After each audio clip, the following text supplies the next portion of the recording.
Bueno, arratsaldeon. Bien, entonces tenemos, esta es nuestra tercera sesión, ya no me acuerdo muy bien.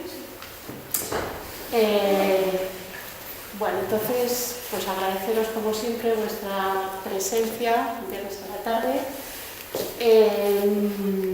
Decir que hoy tenemos un poco más de público del habitual, entonces estáis acompañados pues, de otras personas que vienen de otros ámbitos, de esta universidad y también de Pamplona, y que bueno, ya se ve que la charla de nuestro ponente pues, tiene mucho gancho y les vamos a dejar que participen con nosotros de forma especial en esta sesión.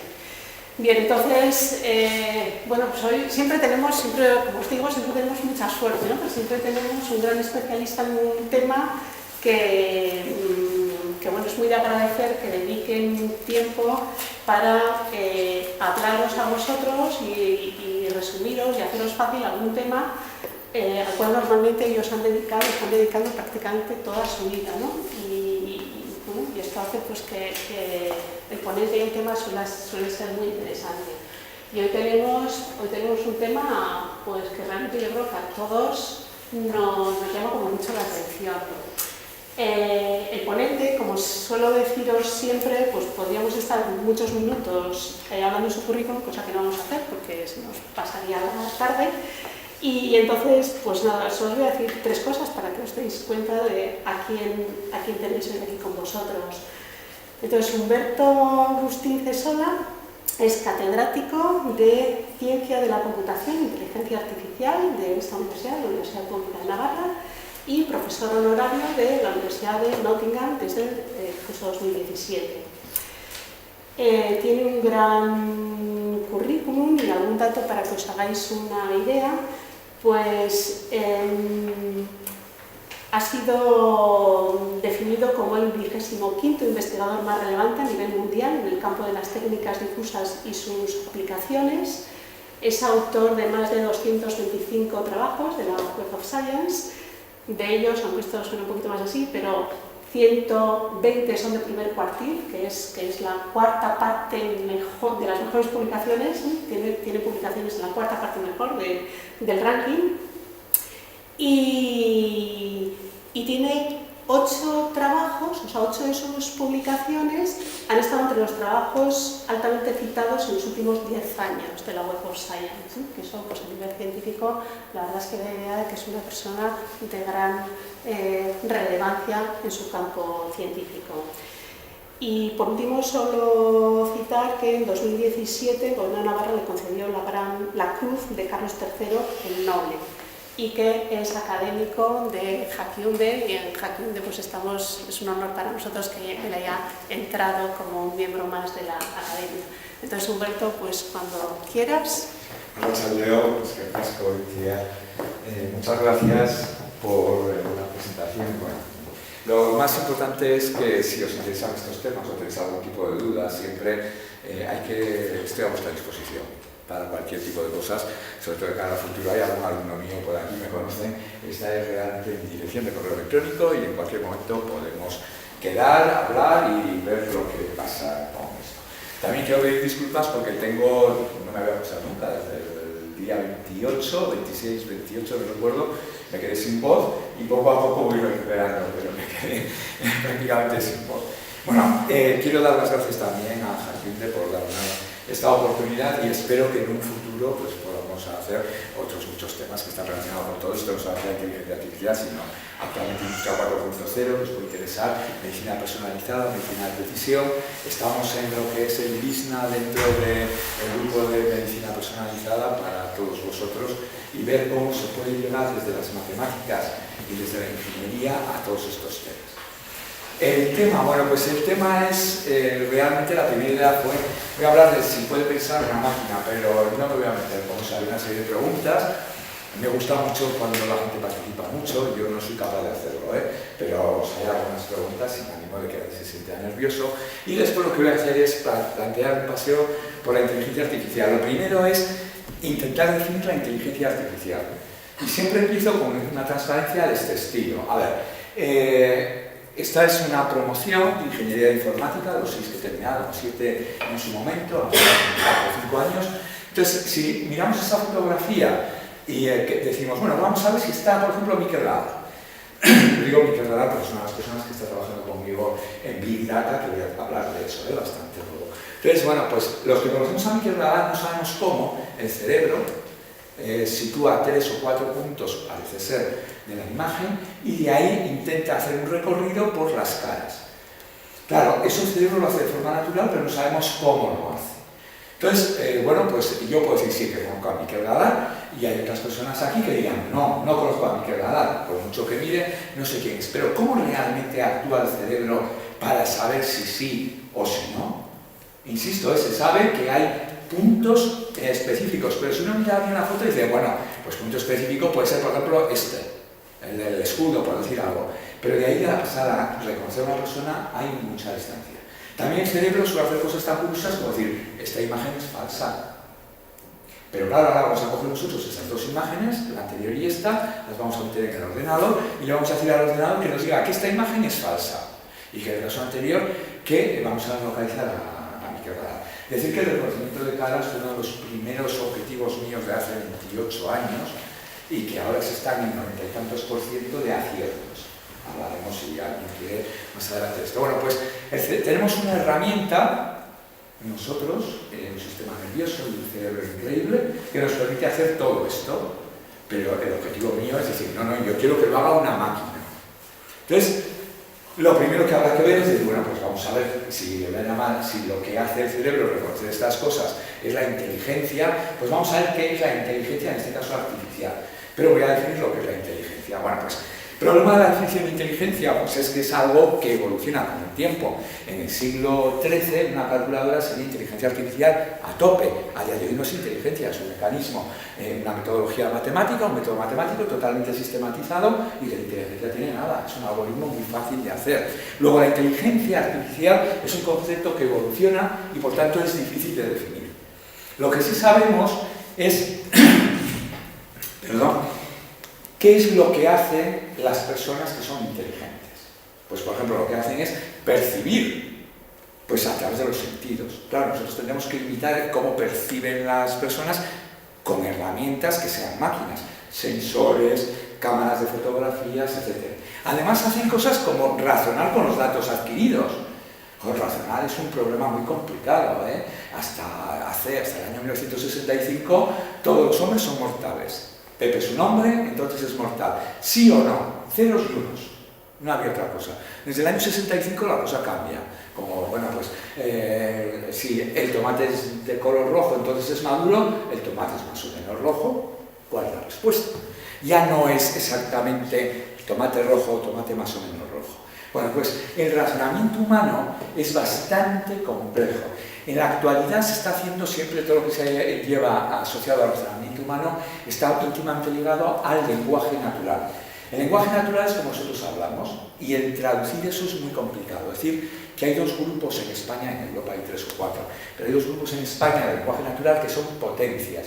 Uno está en Santiago de Compostela y otro muy bueno está en San Sebastián, en la Facultad de Informática. Lo digo de entrada porque vamos a hablar más de esto. Otra cosa que hacemos es aprender. Pues ¿qué os voy a decir? Que seguro que habéis leído lo que es el Deep Learning, el juego Go, el Deep Blue, etc. ¿Cómo aprendemos? Veremos cómo lo hacemos. Luego voy a decir más cosas que hacemos, nos comunicamos, como he dicho antes, del lenguaje natural. Bueno, y a actuar en los complejos, muchas cosas. Todo esto lo hacemos los hombres, las personas. Yo quiero que lo haga una máquina. Eso es lo que en principio. Entonces, cuando yo voy a hacer una máquina que haga esto, me encuentro con que si voy a hacer una máquina, la inteligencia artificial tiene que ser algo de ingeniería. Pero todo lo anterior es casi todo matemáticas. Modelos matemáticos y modelos físicos. Luego también es una ciencia. Luego de entrada ya hemos situado la inteligencia artificial como una ciencia y una ingeniería. Luego es una combinación de las dos cosas. Hasta tal punto que los 10 primeros años de la carrera en informática en España era licenciatura, no era una ingeniería. Lo digo para que el que vaya a hacer una ingeniería en informática sepa que tiene que tener unos conocimientos de matemáticas muy fuertes y que lo usan las matemáticas, porque si no lo va a tener duro. Eso lo digo ya de entrada. Bueno, pues es mezcla de las dos cosas. Pero vamos a definirla. Entonces, Si uno quiere definir la palabra inteligencia, vamos al diccionario de la Real Academia de la Lengua. ¿Y qué nos encontramos? Pues que rompe el principio básico de toda definición en matemáticas. Y os voy a decir cuál es. Inteligencia, potencia intelectual, facultad de conocer, de entender o comprender. A ver, en matemáticas, si uno quiere definir un concepto, no puede utilizar palabras más difíciles de lo que quiere definir. ¿Qué es un conjunto? A ver, venga, ¿qué es un conjunto para vosotros? Algo tan sencillo como un conjunto. Es la primera pregunta, todavía no he metido mucho. A ver, seguro que vais a responder colección de elementos y que digo, no me sirve, porque la palabra conjunto es tan complicada como colección. Luego, a la hora de definir cosas, el concepto de conjunto es muy claro, pero el concepto de definir yo utilizar palabras más complicadas es un problema gordo. Luego, entonces, no sabemos por ahora definir la inteligencia artificial. Eso dio lugar a grandes problemas, y entonces decimos, bueno, pues a ver, me voy a centrar más en lo que realmente es la inteligencia. Voy a coger ciencias clásicas. Yo soy de origen físico, entonces vamos a ver, ¿qué es en física lo importante? ¿Con qué trabaja la física? Pues con la materia, con las masas, y con energía. La ley de Newton, la de fuerza igual a G, M1, M2 partido por R, que seguro que es real, bueno, lo habéis visto, ¿no? No me digáis, a ver, ¿quién no ha visto la ley de Newton? ¿No? Bueno, pues ya lo veréis enseguida. El peso igual a la masa por gravedad, eso, la ley de Newton, es fundamental en sistemas de aprendizaje de las máquinas. De hecho, es que el tema de aprendizaje no supervisado que mejor funciona es con la ley de Newton, que es la única ley en física que no se sabe de dónde sale. La fórmula no aparece, así como la ley de los gases, que la veis en P por U igual a MRT, esa se hace con términos estadísticos, que lo vais a ver, si no lo habéis visto lo vais a ver ya. Esa se saca utilizando mecánica estadística. La ley de Newton es una ley que se la inventó un señor que dicen que le cayó una manzana y que la puso. Pero no hay forma humana de probar de dónde realmente sale. Y sin embargo, todo lo que es el peso y demás funciona perfectamente. Tanto que toda la física, toda la mecánica que nosotros tenemos, desde el coche que va para un lado, para otro, etc., se resuelve con la ley de Newton, excepto un caso. ¿No sabéis qué caso es? No. Hay un caso que no resuelve la mecánica clásica, que es el deslizar de una rueda de coche o un cilindro. Eso dio lugar a la mecánica Hamilton-Jacobi, la mecánica de Laplace. Resuelve todo, a ver, no estoy hablando de relatividades ni nada. De lo de andar por casa, resuelve absolutamente todo, de la rueda, el tornillo, todo, excepto el rodar y deslizar. Pero es una fórmula que aparece ahí. Y fijaos, esta misma fórmula ha dado lugar al mejor método de aprendizaje no supervisado que actualmente se conoce. Y también ha dado lugar a el mejor método para separar tumores en imágenes. Luego veremos, la misma fórmula. Yo siempre digo lo mismo a mis compañeros. A ver, yo antes de estar aquí estuve unos años trabajando en un instituto y siempre digo a mis compañeros lo mismo.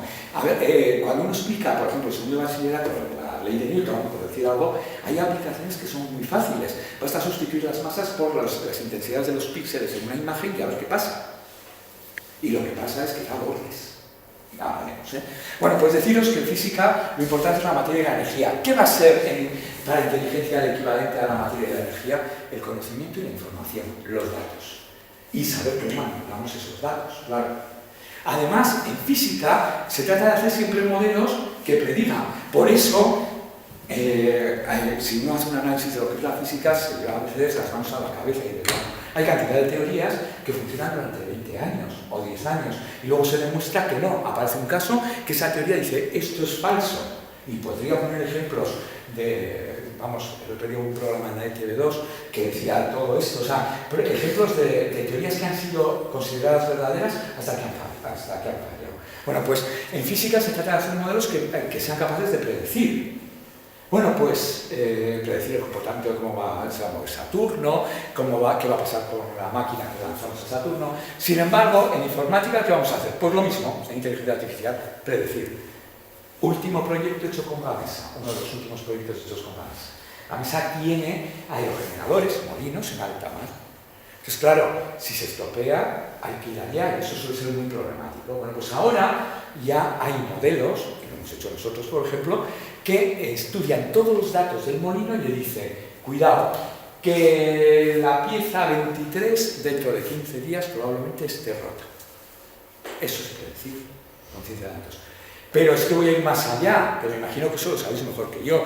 Google vende un aparato un poco mayor que esto, que lo colocas en el coche, para determinados modelos de coche, y en todo momento te sabes si el tornillo de la rueda derecha se está aflojando, si la rueda primera delantera se está desgastando, si la válvula de no sé qué, en todo momento. Entonces te avisa, salta una historia y dice, ojo, que resulta que la válvula tal se puede estropear, cámbiala. Vas y la cambias y cuesta 50 euros. Si esperas una semana más se estropea y cuesta 500 euros. Eso es fabuloso, ¿no? Pues hay un problema. El problema es que te cogen todos los datos.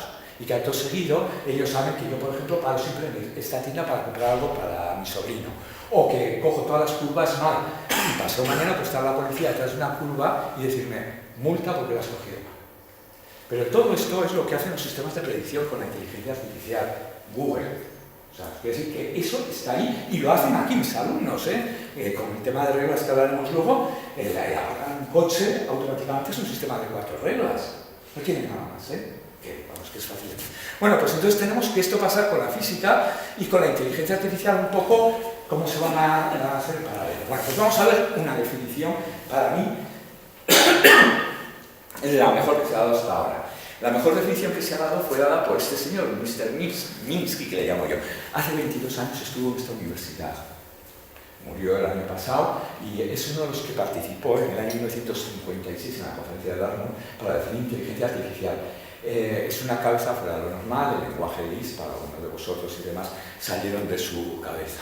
Entonces, la definición que dio es para mí la mejor, hasta ahora. ¿Qué es la inteligencia artificial? Es una ciencia que trata de hacer máquinas, que si esas máquinas hacen cosas similares a las que hace, tal como mira, cosas que si las hiciera un ser humano, diríamos que ese ser humano es inteligente. ¿Está claro? O sea, es la ciencia que hace máquinas, luego es ciencia de ingeniería. Tal que las máquinas van a hacer cosas que si esas cosas las hiciera un ser humano, diríamos que ese ser humano es inteligente. Hasta ahora para mí es la mejor definición, pero puedo decir que prácticamente en cada libro de inteligencia artificial que cogéis hay una definición totalmente distinta. Pero yo creo que es la mejor. Hablaré de Minsky, ya os digo que murió hace 2 años y ha sido uno de los grandes padres del tema de la inteligencia artificial. Pero bueno, antes de pasar a la historia y hablar otra vez de Minsky, voy a la primera pregunta. Claro, la idea de inteligencia artificial es muy anterior a Minsky, es muy anterior a la reunión de 1956 en Dartmouth en Estados Unidos, ganado de Estados Unidos, no de Alemania, de Estados Unidos, sino que es de un señor que se llama Alan Turing. Alan Turing es matemático, fue matemático de Reino Unido y fue el que ha visto la película del algoritmo de Enigma que ayudó a ganar la guerra frente a los nazis. Bueno, de su vida se han hecho películas y fue una vida bastante complicada. Él publicó un libro que todos los estudiantes de ingeniería debieran saber, que es lo que se llama los autómatas finitos, que son máquinas ideales que hacen una serie de cosas.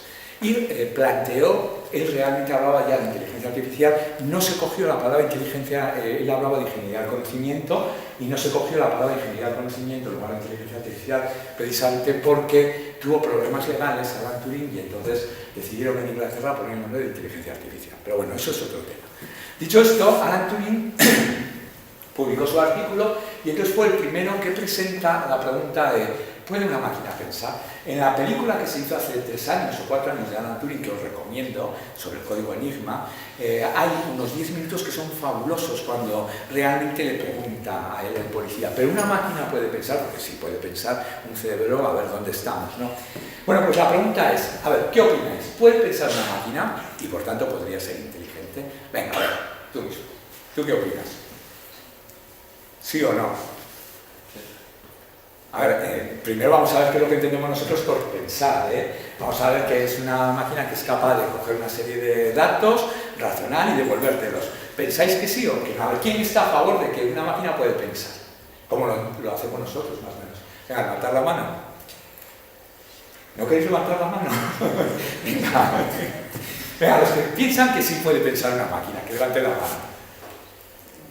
Aquí, 1, 2, 3, 4, 5... Bueno, entonces los demás, ¿qué son? ¿Qué opináis? ¿Que no? A ver, venga, que no podéis pensar en la máquina. A ver, voy a darle la vuelta a la pregunta. A ver quién me responde a esta pregunta. ¿Pueden volar las máquinas? ¿Cómo que no? ¿Un avión? Entonces, ¿cuál es la vuelta? A ver, una máquina puede volar bajo unas leyes físicas, pero no vuela como un pájaro. Pero vuela como vuelan las máquinas, ¿no? Pues una máquina, desde mi punto de vista, y esta es opinión de Humberto Stince, puede pensar y puede ser inteligente tipo máquina. A ver, yo no voy a imitar a un pájaro para que mi avión vuele. Voy a coger unos principios de la física y mi avión va a volar. Bueno, pues yo lo que voy a hacer es simular la inteligencia humana. ¿Por qué? Porque por muchos modelos que haya, y en esto los psicólogos me suelen mirar raro, por muchos modelos que haya para saber cómo piensa el cerebro, etc., al final es un problema muy complejo que todavía no sabemos. La máquina que tenemos dentro, quien la creó, la verdad es que fue fabuloso. Pero yo no sé cómo funciona mi cerebro exactamente. Entonces, como no sé, voy a simular cómo lo hace el cerebro humano. Entonces, desde mi punto de vista, claro que una máquina puede pensar en tipo máquina. Es decir, que el resultado al final sea el mismo que el que haría en la mayor parte de los seres humanos. Desde el año 94, en estadística no, pero en matemáticas sí, ya somos capaces de modelar todo eso de la mayoría de, la mayor parte de, al menos una parte de. Está claro, matemáticamente es algo que cuando uno se mete en la universidad hay gente que se estanca en una serie de cosas. No, todo eso ha cambiado. La estadística, en general, son la teoría de agregaciones, se ha quedado muy antigua. El para todo y el al menos uno, eso ya, o el existe, se ha quedado muy viejo. Ahora, pues la mayoría de los navarros opina que Osasuna irá a primera.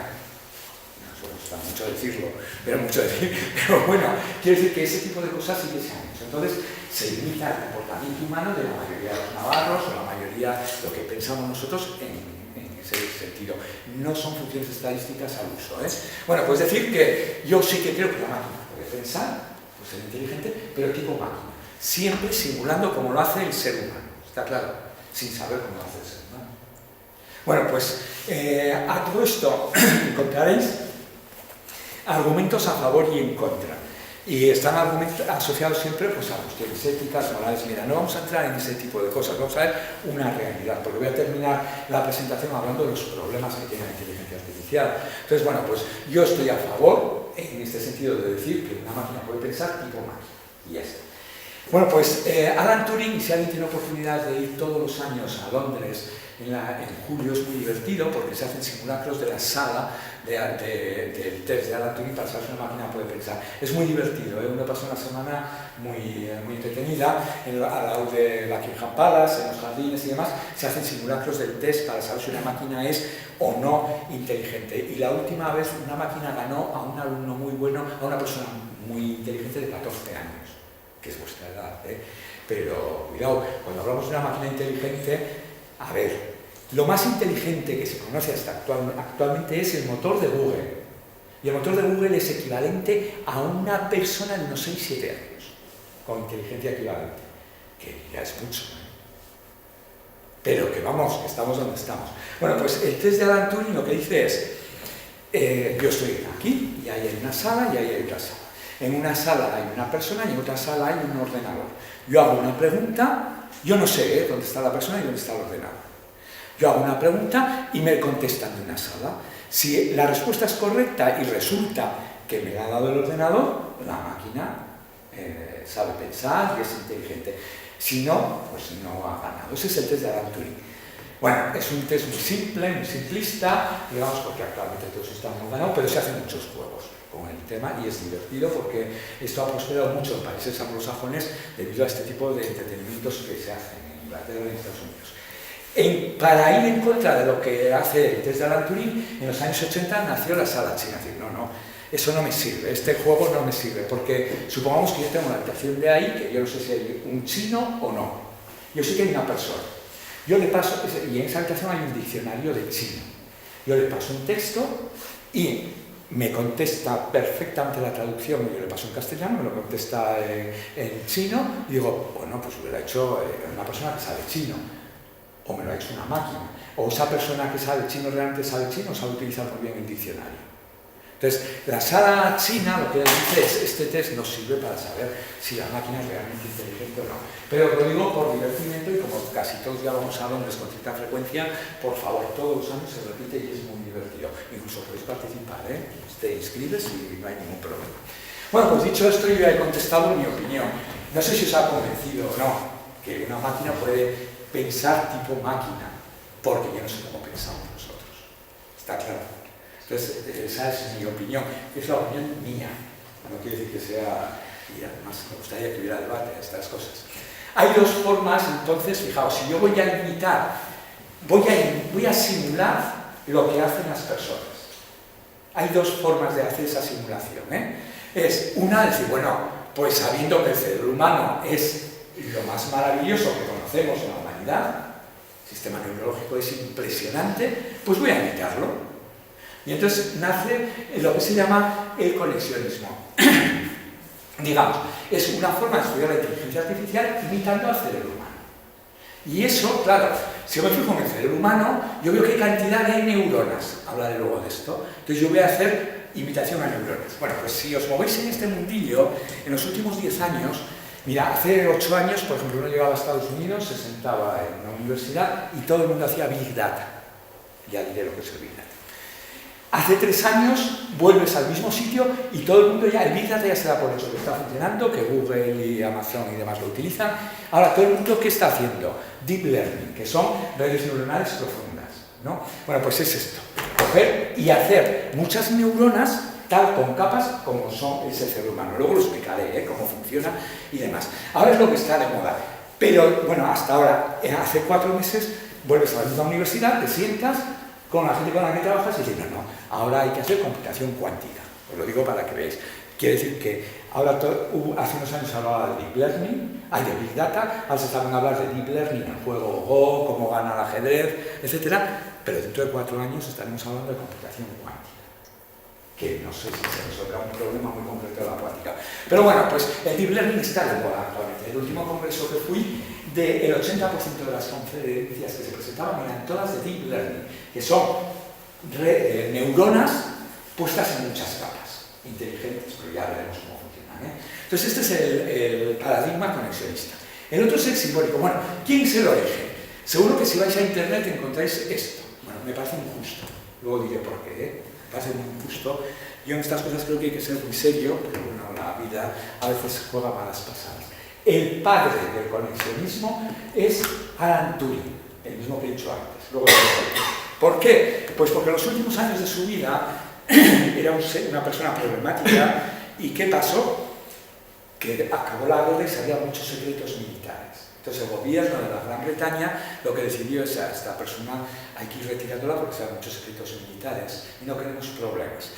Entonces él lo pusieron a trabajar en el Imperial College con un sueldo bastante miserable y unas condiciones un poco complicadas. Y desarrolló un artículo sobre redes neuronales. Y se lo dio al director del Imperial College en ese momento, que era el nieto de Darwin, de la teoría de la evolución. Bueno, pues lo cogió, lo metió a un cajón. Y luego pasó que murió Alan Turing, etc. Y mientras tanto, pues hubo una serie de gente como estos que, bueno, son casas brillantísimas, o sea, no estoy diciendo, que desarrollaron toda la teoría conexionista de las redes neuronales. Pero claro, después que ya se había empezado a evolucionar, en el año 76, que ya diré lo que pasó, en Estados Unidos un señor Hinton desarrolló el algoritmo de retropropagación en redes neuronales, que es como aprende una red neuronal. Y lo publicó. Y ese mismo año se descubrió el artículo que había escrito Alan Turing sobre las redes neuronales. Y bueno, ha quedado ahí como anécdota histórica. Realmente el padre es Alan Turing. La otra forma de estudiar el cerebro humano es, he dicho anteriormente, esta es, yo voy a imitarlo por medio de redes neuronales. La segunda es el simbólico. Este es mucho más fácil. El simbólico es el siguiente. Yo voy a suponer que el cerebro humano, como hacen los ingenieros continuamente, es una caja. Ya está, es una caja. Tengo una serie de entradas, a mí me llegan datos, no a mi cerebro, y yo doy una respuesta a ese cerebro. ¿Cómo lo hace la caja? Me da igual. Pero yo, si esta respuesta coincide con lo que diría un señor inteligente, digo, vale, a ver, un señor, yo llego al médico y le digo, mira, pues ha sido 3 veces esta semana, me ocurre que se me ha ido la voz, resulta que hice esto, esto y esto, tal, tal, y le doy una serie de síntomas. Y el médico dice, bueno, pues el diagnóstico es este de aquí. Bueno, si yo lo hago eso en el ordenador, que se hace, y el diagnóstico coincide con lo que me ha dicho el médico, pues esa caja funciona muy bien.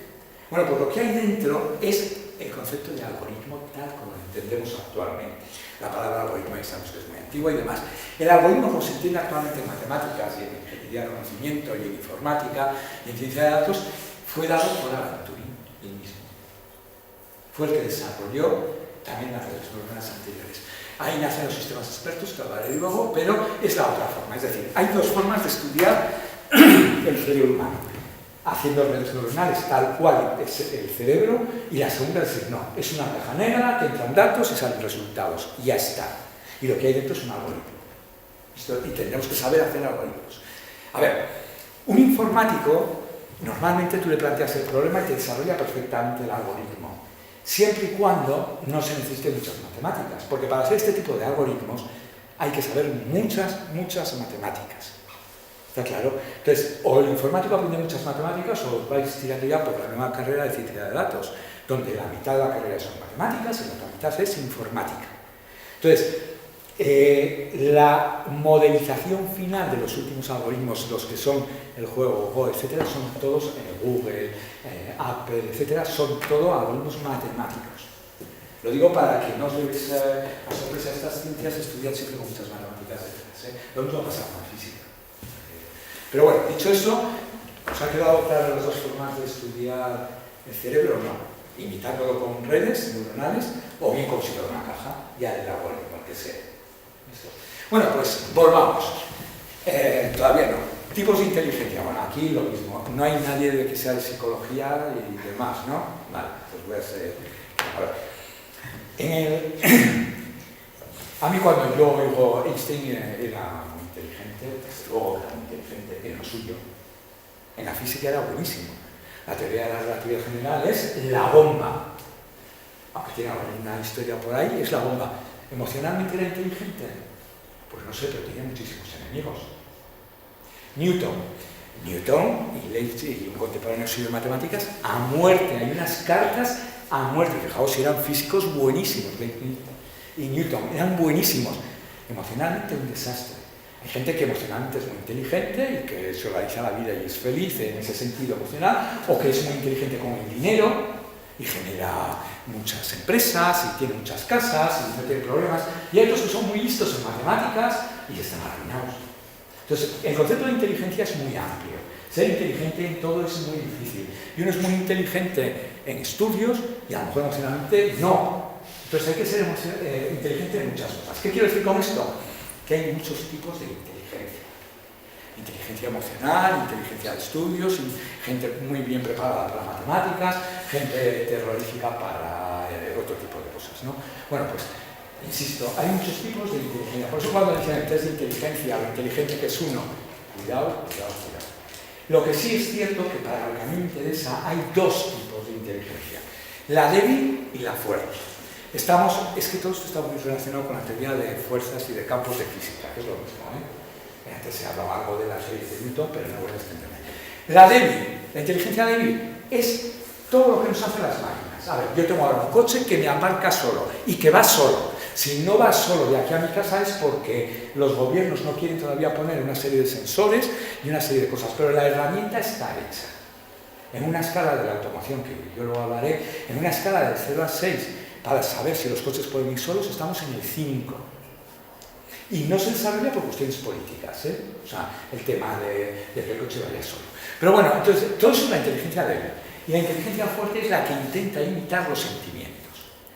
¿Dónde estamos? Pues hace 8 meses hubiera dicho, mira, en inteligencia débil esto es increíble. De mes en mes esto damos unos pasos de gigantes. En inteligencia fuerte, muy mal. No sabemos nada. Leí hace 4 meses un artículo de unos biólogos y otro de unos médicos donde con algoritmos biológicos están intentado también utilizando el mapa del cerebro, más o menos por primera vez creando simulaciones de sentimientos, de una forma muy rara. Cuando se metan con datos, es el origen, estoy diciendo, el origen no es de ingeniería clásica nuestra, estoy hablando de biólogos, estoy hablando de médicos, pero que se combinará con lo nuestro. Pero bueno, en Inteligencia Fuerte es muy bonita la película Inteligencia Artificial, de Spielberg y demás, la película sí, donde el robot adquiere inteligencia y emociones. No sabemos. Se hacen muchos programas, un proyecto europeo muy importante hasta hace unos años fue el de traducir las sensaciones de los distintos tipos de aceite. Fue un proyecto entre 4 países o 5 del sur de Europa, pero bueno, estamos empezando. Insisto, la débil va a ser la que vamos a trabajar y desarrollar. Pero cuando hablo de inteligencia artificial débil, ¿qué es realmente? Pues mira, es esto. Es lo que se llama inteligencia computacional, que lo creo fue Becker, del MIT de Estados Unidos, o con el mismo que así se conoce en Estados Unidos, o soft computing, que también es una persona de Estados Unidos que murió hace unos meses, Beder, también está en Pamplona. Es muy famoso por su tratamiento de imagen. Bueno, pues soft computing, que es lo mismo, pero este es el nombre de europeo, por si os ocurre, y este es el nombre de Estados Unidos. Que es una combinación de 3 cosas. Una, la primera cosa es, voy a intentar imitar cómo razona el ser humano y cómo se comunica, el lenguaje natural que he dicho antes. Una herramienta buenísima nuestra es el lenguaje. Y esto se hace por medio de la teoría de conjuntos difusos que nació en el año 65. La teoría de conjuntos difusos, digamos que ha sido el gran avance en la comunicación con palabras. La segunda cosa que tengo que saber para hacer inteligencia artificial débil son redes neuronales o técnicas de aprendizaje. ¿Cómo aprende una máquina? Que luego responderé cómo aprende una máquina. Y la tercera, claro, tengo que hacer algoritmos de optimización que son, por ejemplo, algoritmos genéticos, algoritmos bioinspirados, siempre imitando la naturaleza humana, algoritmos enjambre, algoritmos abeja. ¿Por qué? Porque yo tengo un problema y no puedo dar la solución a ese problema dentro de 5 días.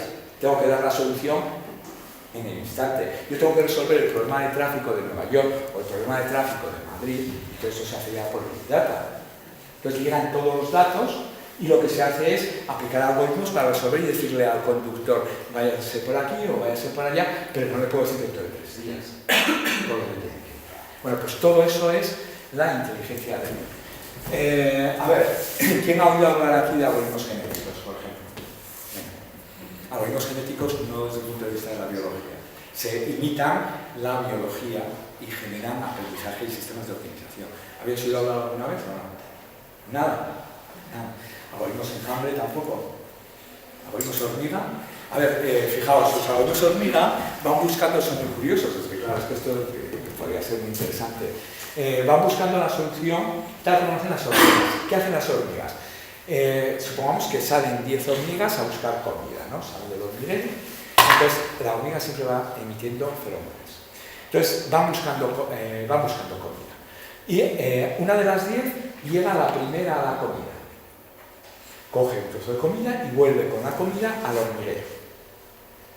Y luego vuelve otra vez, pero como ya ha ido una vez, con la feromona vuelve. Y mientras tanto las otras están todavía perdidas y no han vuelto nunca.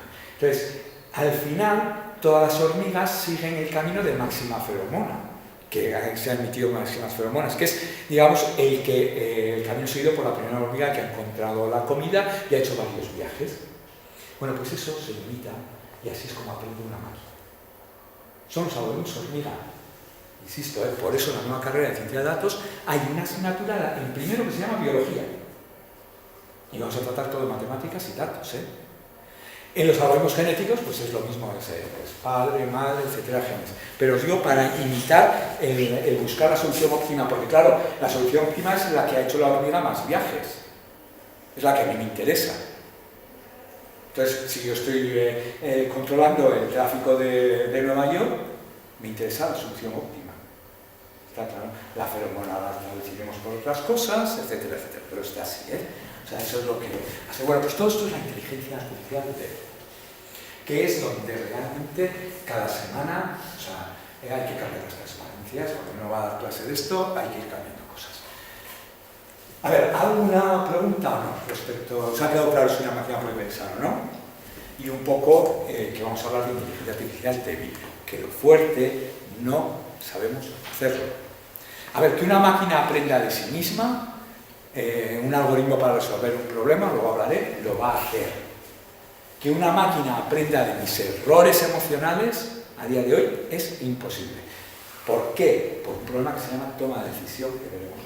Bueno, pues ahora rápidamente voy a pasar a hacer un repaso histórico de cómo ha sido todo. Bueno, insisto, el concepto de inteligencia artificial es muy antiguo, y existe desde que el hombre intentó hacer una máquina para resolver un problema.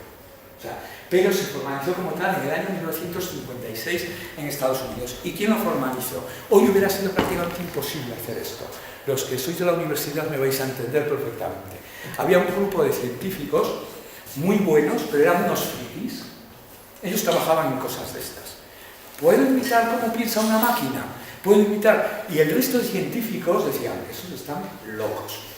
Y nunca lograban publicar en las revistas que les aseguraban el trabajo. Publicaban revistas de segunda, tercera, cuarta categoría, no del primer cuartil, sino del último cuartil. Entonces estaban hartos y lo que hicieron fue, después de lo que había pasado con Alan Turing, decir, se acabó. ¿Qué vamos a hacer? Se reunieron en Hannover, en Estados Unidos, y hicieron el primer congreso de inteligencia artificial. Entre ellos estaban todos los anteriores de redes neuronales y también estaba Minsky y otros muchos, y definieron la inteligencia artificial de distintas formas. Y ahí es donde nació el concepto de inteligencia artificial y se crearon la primera revista con el nombre de inteligencia artificial. Actualmente está en la posición sexta o algo así de 150 del área. O sea, ya es una revista donde yo ya quiero publicar porque me va a dar sueldo. Pero ellos, bueno, dijeron, bueno, pues entonces se enfrentaron a todo el mundo y ya os digo, eran unos auténticos frikis. Lo que ahora se entiende por esos programadores que se meten en el garaje y demás, ya que sale bien, se forra. Bueno, pues estos se hicieron mucho.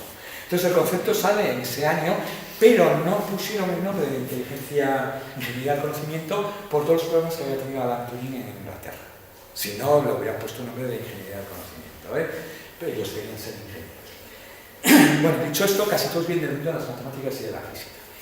En el año 56, y vamos a ver qué pasa en los primeros años. Daros cuenta que en el año 56 es más o menos 1960.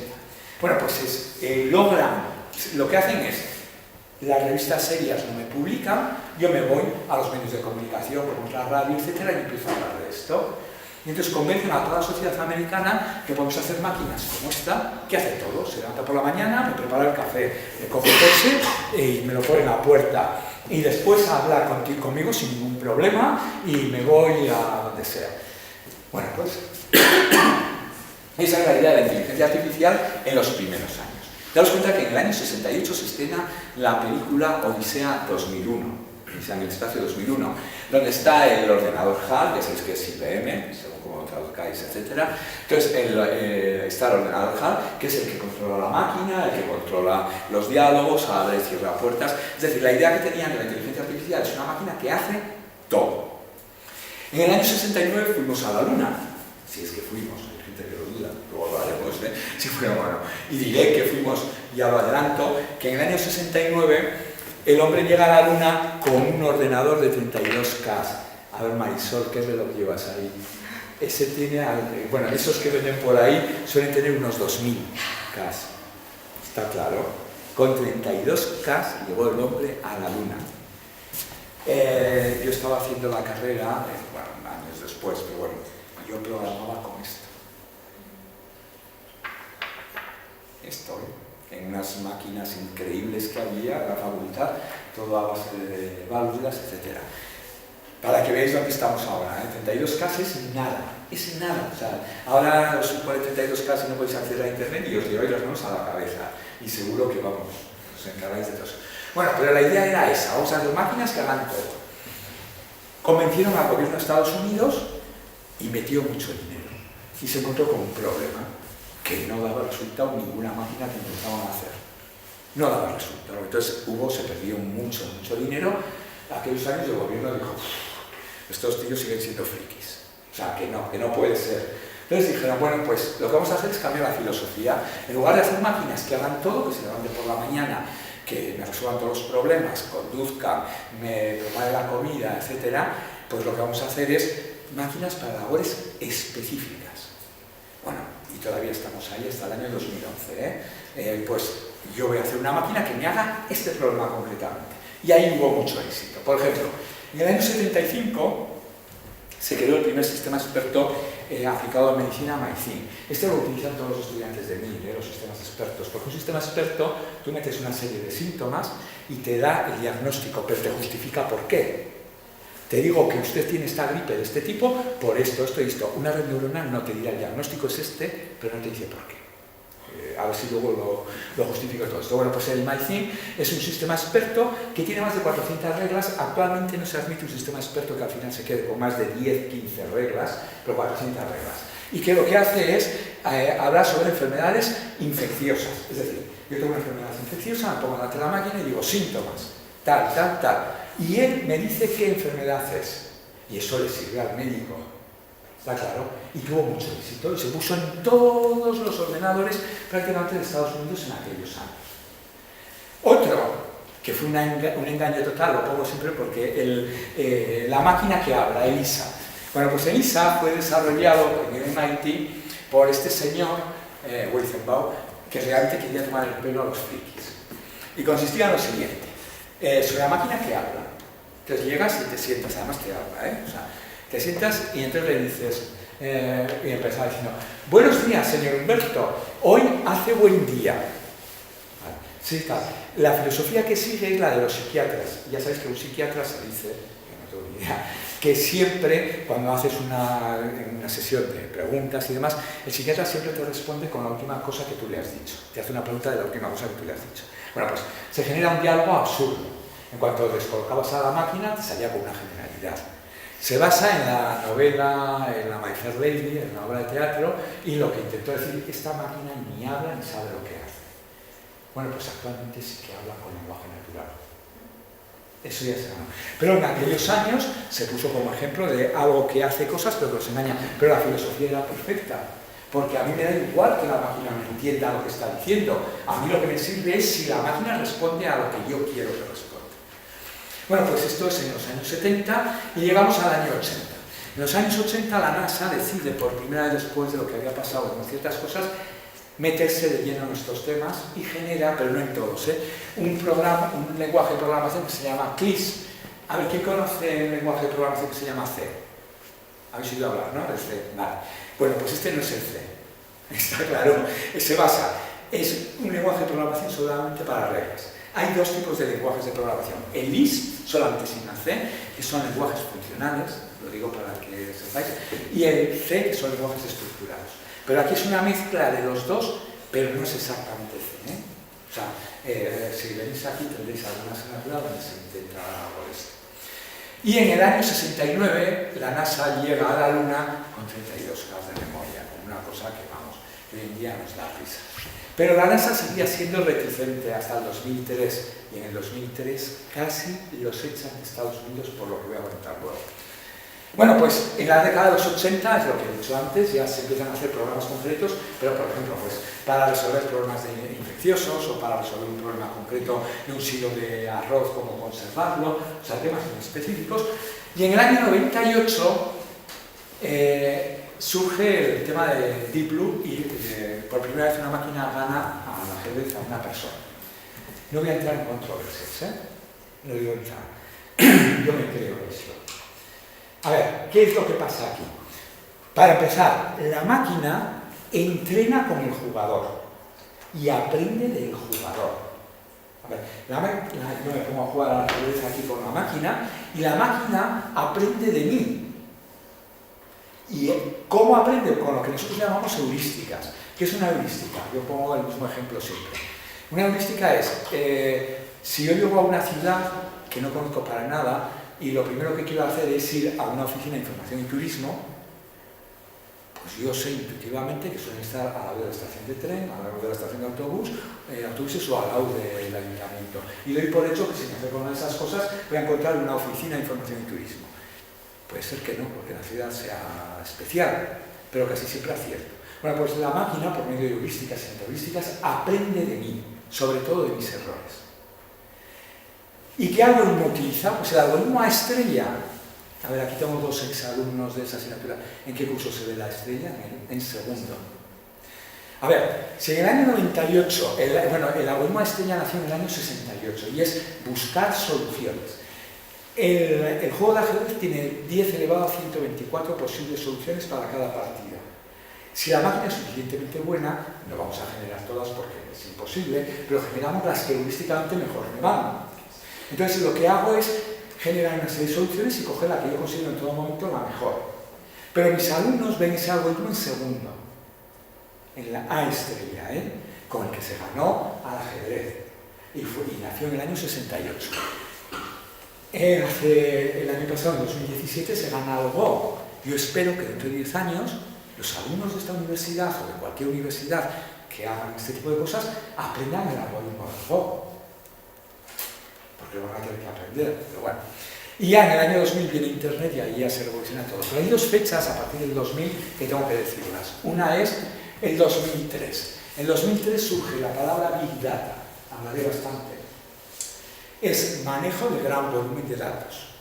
Tanto que ya no se va a entender la medicina. Lo último que se ha descubierto, por ejemplo, cuando uno habla en el INISNA o en Navarra Biomed o en el CIMA de estas cosas, pues con Ruth Vera, por ejemplo, en el último año se publicó un artículo hecho con un grupo de científicos en toda Europa y el cáncer de colon, analizando los datos de todos los que habían tenido cáncer de colon en los últimos años en Europa, de repente se descubrieron 4 tipos de cáncer de colon desconocidos.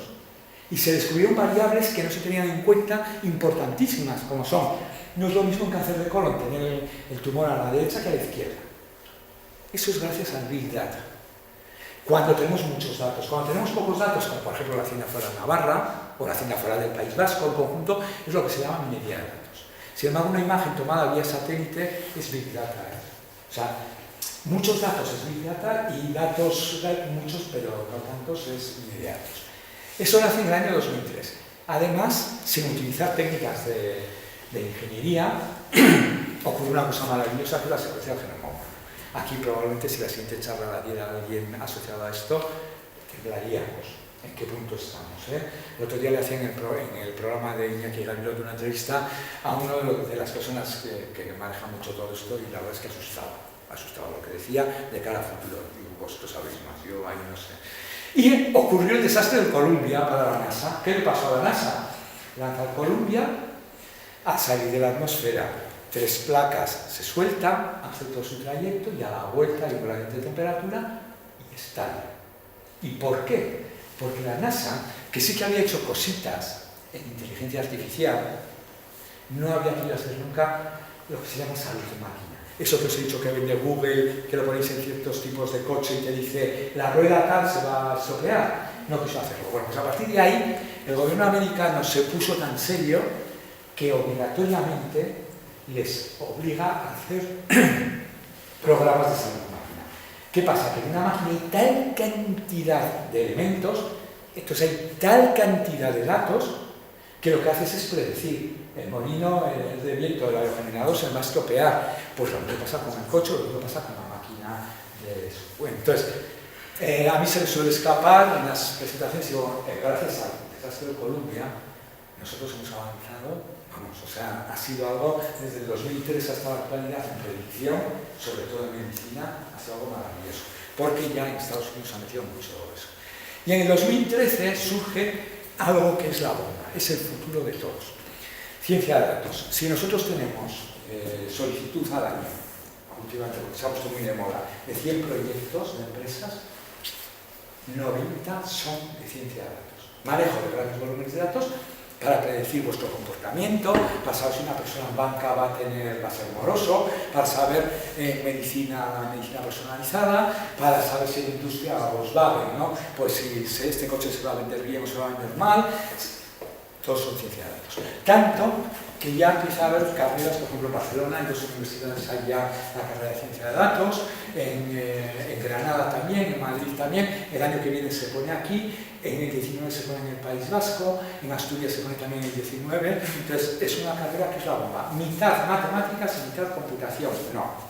40% matemáticas, 40% computación y 20% de biología para aplicar a genomas, medicina, imagen, O sea, eso es la carrera. Y es la UMA, es mezcla de matemáticas y de informática. Eso es todo esto. Bueno, aquí históricamente, esto voy a pasar rápidamente, bueno, pues hasta el año 58 se almacena mucha información y por primera vez en el año 58 surge el hecho de decir, voy a utilizar esa información para aprender el negocio. En el año 70 surgen las bases de datos relacionales. Cualquier base de datos que utilizáis son relacionales, pero la relación es una definición matemática. ¿Está claro? No vais a saber diseñar una buena base de datos si no sabéis teoría de relaciones matemáticas discreta. Relaciones entre conjuntos, que las habéis visto, producto cartesiano. A ver, ¿quién no ha oído hablar del producto cartesiano? ¿No? ¿Todavía no? Es que es verdad. Pues entonces nada. Bueno, lo vais a ver todo eso si no en algún momento lo habéis visto. Bueno, pues es algo muy elemental, lo veréis enseguida. En el año 89, por primera vez se utiliza la palabra Big Data, pero no en el sentido que lo he dicho anteriormente. En el 96, digamos que el almacenamiento digital empieza a ser más importante que en papel. En el 97 surge el data mining y el aprendizaje máquina. Y también surge Google en el año 97. ¿En qué año nacisteis? A ver. 2001. O sea, poneros o dos, me da igual. 10 años antes, 9 años antes, nace por primera vez Google. Por eso entendéis por qué a lo mejor vuestros padres o yo mismo soy mucho peor que vosotros. Yo empecé a programar con esto. Y vosotros habéis nacido con eso. Ya. ¿Quién no sabe coger el ordenador y poner tal cosa y sale la historia de esa cosa? Bueno, pues eso nace en el año 97. Es decir, que el buscador de Google, su inteligencia es de la de un niño, como he dicho antes, de 7 años. En el año 99 se vuelve a utilizar la palabra Big Data, pero no correctamente. En el año 2003 nace, esto, ahí ya no voy a entrar, en el 2004 Facebook y el paradigma MapReduce, que voy a disfrutar explicándoos en 2 líneas, cantidad. En el 2005 sale Hadoop, que es Big Data, y en el 2006 nace Twitter. Fijaos, en el 2006 nace Twitter y en el 2011 se cogen 144 millones de tweets y se hace el primer simulador de gripe, que consiste en lo siguiente. Cuando una persona se comunica con 6 o más de su entorno, tengo problemas de garganta o tengo un malestar, hay un buscador, un programa, y dice, uff, aquí hay el principio de gripe. Y entonces se predicen las pandemias. ¿Y qué ventaja tiene todo eso? Pues la ventaja que tiene es que a estas farmacias vamos a distribuir antibióticos de este estilo. Eso ya existe. Hasta tal punto que cuando vamos a vacunarnos, a ver, y yo no, ¿por qué tengo que utilizar la misma vacuna que tú? Si somos totalmente distintos.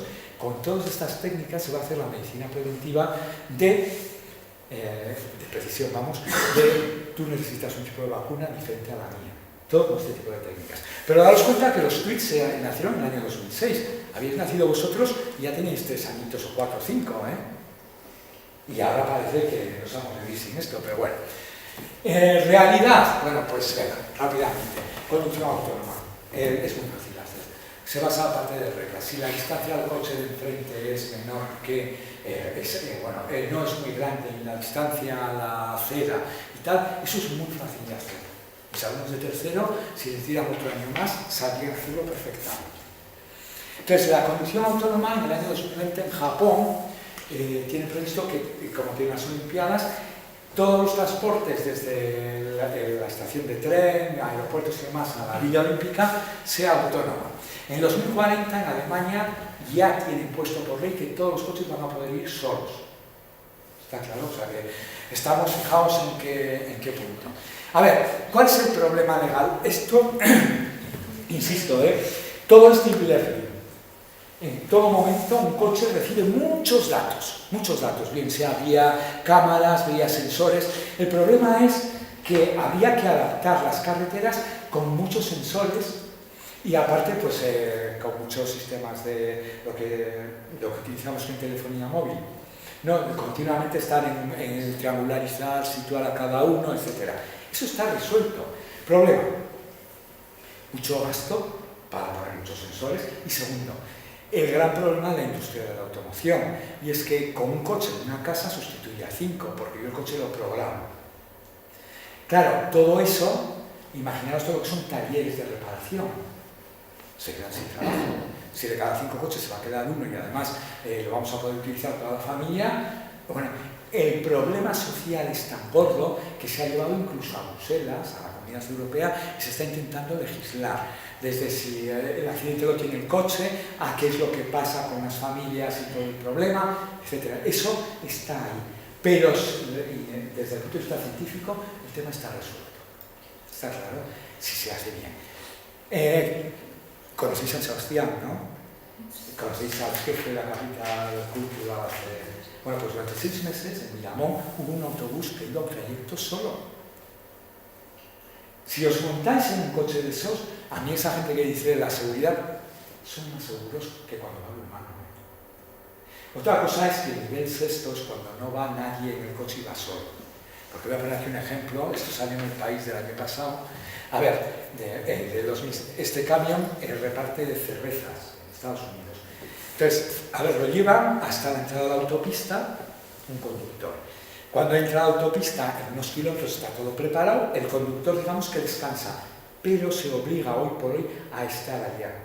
¿Está claro? O sea, no se baja y va solo. El nivel 6 es cuando se baja y va solo. Pero como todavía no hay suficientes sensores, etc., se le obliga a estar dentro y durante toda la autopista va solo los kilómetros que la autopista está preparada. Y para salir de la autopista, pues se le vuelve a coger el conductor. Pero esto es una realidad que no costaría más que dinero y problemas legales. Pero se podría hacer. Pero, insisto, si de cada 5 coches desaparecen 4, todo lo que lleva alrededor la industria no solamente hace los coches, sino todo lo que lleva consigo el problema de garajes, talleres y demás. Si tenéis familiares metidos en esta historia, decirles que para los hijos busquen trabajos alternativos. No digo sí, es así, o sea, no es broma. Tesla, a ver, a mí me encanta lo de Tesla. Ahora es que uno lleva, por ejemplo, nosotros estuvimos en Vancouver en un congreso, cada 10 coches ves 8 Teslas, no caben aquí. Son impresionantes, yo no sé lo que tiene que valer eso. Tesla, Musk, que es el director de Tesla, es uno de los entusiastas más grandes en estas tecnologías. Pero cuidado, tantas las cosas que dice es que son irreales. Pero bueno, algunas cosas que han tenido mucho dinero, aunque últimamente parece que está en crisis. Pero Tesla desarrolla sus coches ya con gran capacidad de que vayan solos. Dentro de unos años serán todos. Más realidad, robots. Y he puesto, no he querido meterme porque eso me daría lugar a una charla con los robots que están en las fábricas. Luego hablaré un poco de ellos. Pero robots, por ejemplo, tipo que mandamos a Marte. ¿Qué es lo que pasaba con estos robots? Pues que llegaban a Marte y hacían unas labores y si se caían, ¿qué pasaba? Pues que era un problema, porque había que hacer la comunicación desde Marte a Tierra, se tardaba este tiempo, en Tierra se resuelve el problema y entonces se le contesta otra vez al robot y el robot se arregla. Eso es una pérdida de tiempo estúpida. Entonces a los robots hay que ponerles algo que es el gran problema de la inteligencia artificial y que trataba de decirlo voluntariamente. La toma de decisiones. El problema de la inteligencia artificial es que no tenemos ni idea de cómo tomamos decisiones. A ver, ¿por qué yo me enamoro de una persona y no de otra? ¿Por qué yo salgo con idea de no gastar más de 100.000 euros en un piso y me enamoro a un piso y no otro de 500.000? ¿Por qué tomo una decisión de estudiar esta carrera y no la otra? Porque lo normal es decir, no tengo muy claro, hay cosas que me gustan esta, que otras, pero ¿por qué intuitivamente al final voy? Bueno, pues es la toma de decisiones. No tenemos ni idea de cómo funciona el cerebro humano. Hace unos 6 años, 8, en Estados Unidos salieron ya unos artículos donde se sabe que la toma en positivo de decisiones la hace una parte del cerebro, la toma en negativo la hace otra parte del cerebro, y luego en algún sitio, que no sabemos dónde, se combinan y surge la decisión. Bueno, pues yo tuve la suerte históricamente en mi vida que yo hice la tesis en lo que se llama lógica intuicionista. Bueno, pues mirad, cuando la parte positiva del cerebro, según los médicos, se combina con la parte negativa y la suma es distinto de 1, la diferencia entre esa suma y 1 se le llama intuición. Y ocurrió que todos mis artículos de intuición de repente aparecieron que era una bomba. ¿Está claro? Entonces, bueno, podemos hablar de más cosas, ¿no? Pero deciros que realmente la intuición, ¿cómo funciona? Vemos un león y hasta un crío recién nacido le tiene miedo. Entonces, la representación de esas cosas no sabemos realmente cómo es. Hay modelos matemáticos que más o menos tienen éxito, pero la toma de decisión no se sabe. Os puedo mandar 10.000 vídeos de gente muy grande en inteligencia artificial, desde Minsky a Zare, donde dicen no avanzaremos hasta que no sepamos cómo se toman las decisiones. Los sistemas de toma de decisión que yo os he dado a vosotros en segundo es lo que hay, y es que son casi de juguete. Entonces, ¿cómo tomamos decisiones? No tenemos ni idea. ¿Por qué hoy habéis decidido venir aquí? Pues a lo mejor porque estoy aburrido o porque las alternativas que tenía no eran buenas, pero habéis decidido venir. Entre todas las alternativas habéis tomado la decisión de venir aquí. ¿Y por qué a otra no? Bueno, pues esto no se sabe cómo lo hace el cerebro. Y ese es el problema. Y tenía que decirlo. Pero claro, la toma de decisiones está asociada con el lenguaje natural, porque se sabe que la relación de cómo yo me comunico con la gente está muy relacionada con todo el problema de la toma de decisión. Y hasta el año 65 el razonamiento era el aristoteliano, las cosas son verdades o falsedades. Estoy de acuerdo. A ver, si es una mesa, entonces la utilizo para comer. Hecho, ¿es una mesa? Esto sí, eso no. ¿Sí o no? ¿Está claro? Aquí verdades no hay a medias, ¿sí o no? Entonces, si el hecho es, esto es una mesa, consecuencia, yo la utilizo para comer. En mi entorno. El problema es que cuando yo estoy hablando, por ejemplo, de enfermedades, estoy de acuerdo que pues, estás enfermo del hígado, sí o no, pero claro, hay grados de verdad. Estoy muy enfermo, más o menos enfermo, es lo que os he dicho antes, que desde el año 90 y tantos, y eso se modeliza, o estoy enfermo con grados 0,3. Entonces, las verdades, hay verdades a medias.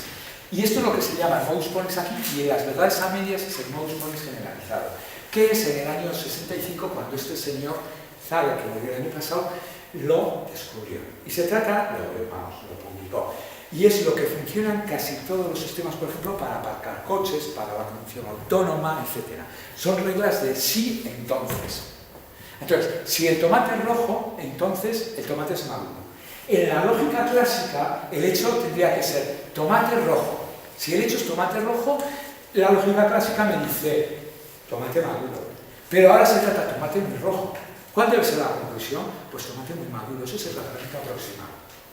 Bueno, pues a partir de aquí se dio un paso de gigantes muy grande, está sin resolver todavía el problema 100%, y es lo que ha dado a todos los diálogos sobre máquina, comunicaciones, que el coche aparque solo, este tipo de reglas. Si algo, entonces lo que sea, pero con razonamientos aproximados. Si usted está muy cerca de la acera, entonces gire a la derecha al volante. El muy cerca es, pero estoy más o menos cerca. No tengo muy claro si es muy cerca. Eso ya lo hacen los motores de inferencia de los coches. Bueno, pues es todo este tipo de reglas, que no es nada raro. Yo no estoy hablando de ecuaciones diferenciales de décimo tipo. ¿Está claro? Bueno, pues esto es lo que ha sido un gran avance para el lenguaje natural, para que hables con una máquina, la computación con palabras, hace esto.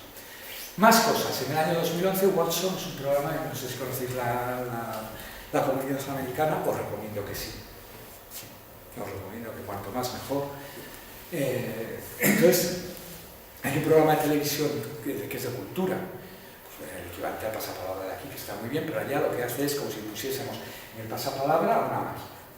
Bueno, pues ahí lo que hacen es el programa Watson hizo en el Girafe, que es el programa, realmente una máquina concursaba contra 2 personas. Y por primera vez, ya en el año 2011, se rompe la idea de hacer un programa que haga una sola labor. Ahí hacía las redes semánticas, el programa hacía varias cosas a la vez. Bueno, pues ganó el programa a las personas por primera vez. Solamente se equivocó en una pregunta, la más tonta. Dijo que Toronto era una ciudad de Estados Unidos. Pero vamos, ganó por goleada. Pero la ventaja que tiene este año es que la máquina hace más de una labor sola. En un momento hace una cosa, en otro momento hace otra cosa, que es lo que hace el ser humano. No todo el rato repetir reglas. Bueno, además surge a partir de aquí la comunicación de los robots entre sí.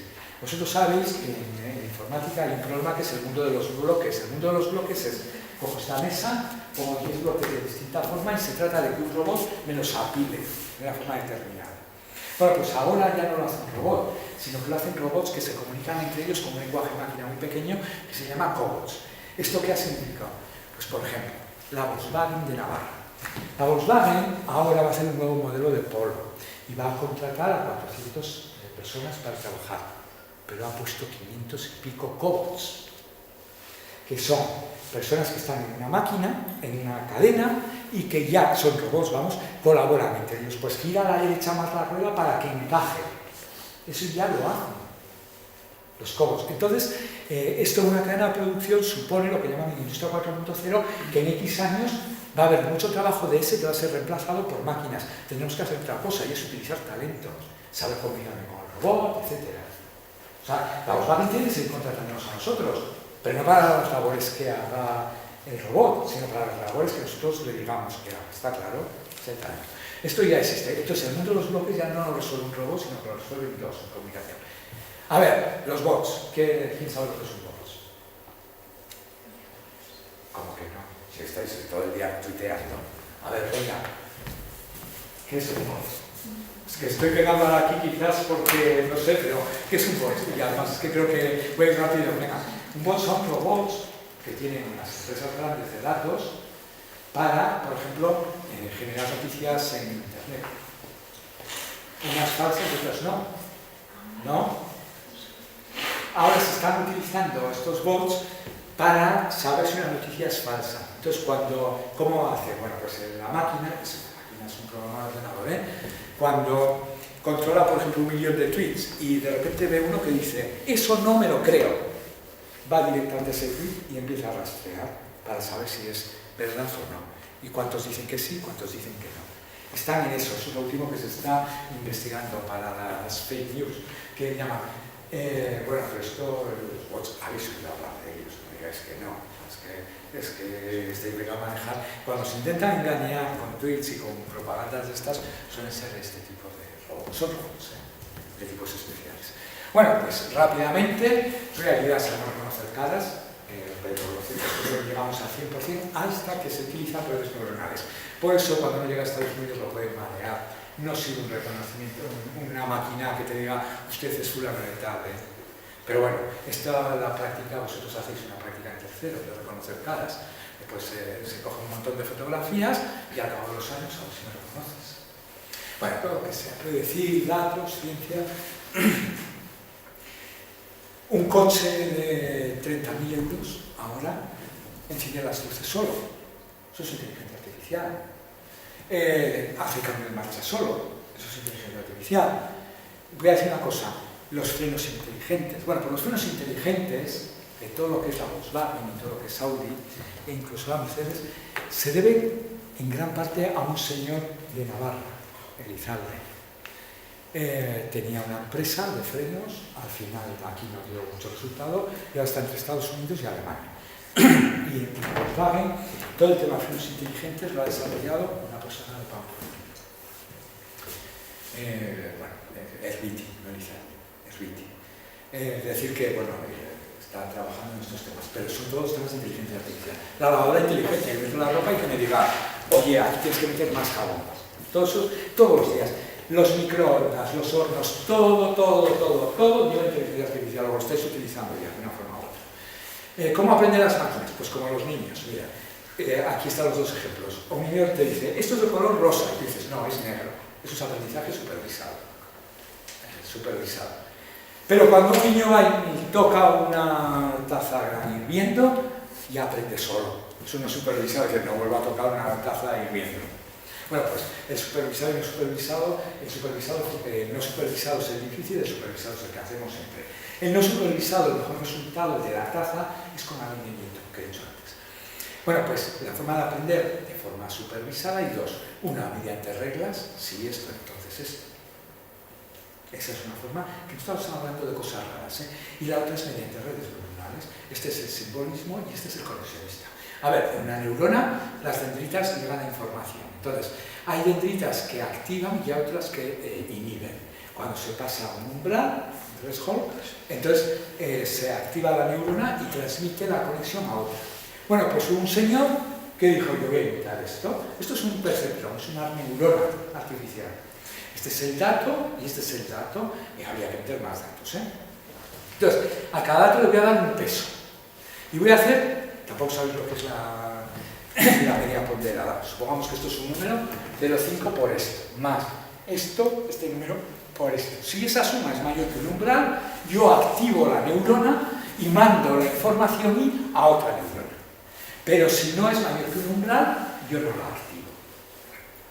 Todo esto son funciones de agregación, lo que hacemos. Bueno, pues esto es la neurona, pero digamos en la mecánica.